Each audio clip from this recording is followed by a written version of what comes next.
તમે તો હમણાં દિવસે દિવસે જુવાન થાવ છો અને ઘણા તો મારી એજના લોકો કહે છે કે સંજયભાઈ શું કરો છો, તમે આવી ફિટનેસ જાળવી રાખી છે. ટાઈમસર જમું છું, બહુ જ ઓછું જમું છું, ક્વોલિટીવાળું ખાઉં છું. હવે તો ભગવાને આપ્યું છે તો ઊંઘ પૂરી લઉં છું, થતી નથી પણ કોશિશ કરું છું. બને ત્યાં સુધી સાંજે 6 વાગ્યા પછી જમતો નથી. સવારે નાસ્તો રાજાની જેમ કરું છું, બપોરે જમવાનું પ્રજાની જેમ કરું છું અને સાંજે ગરીબની જેમ ખાઉં છું.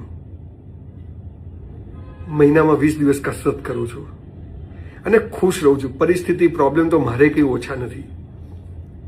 નવા કર્મો સારા કર્યા પણ જૂના ખરાબ કર્મો વચ્ચે આવે એટલે ભોગવવું તો પડે જ.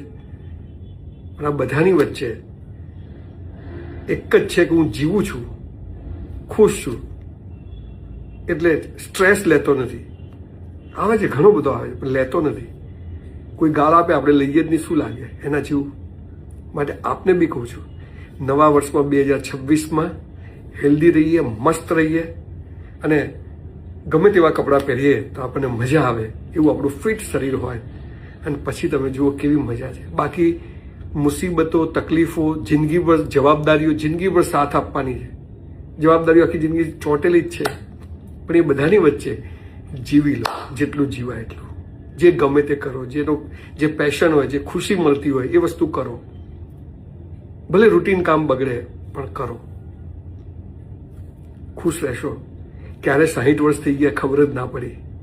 સાબુદ્દીનભાઈ બહુ સરસ કહે છે કે બહુ ધ્યાન રાખ્યું પણ થઈ ગયા. બસ એવું જ છે.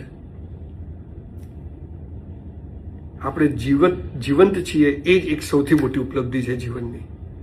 અને આપણા જેવા કેટલાય લોકો આયા જતા રહ્યા, કોઈ યાદ નથી કરતું. પણ એ માણસો કેવું જીવ્યા એ એની સાથે જાય છે. માટે આપ ખુશ રહો, મસ્ત રહો,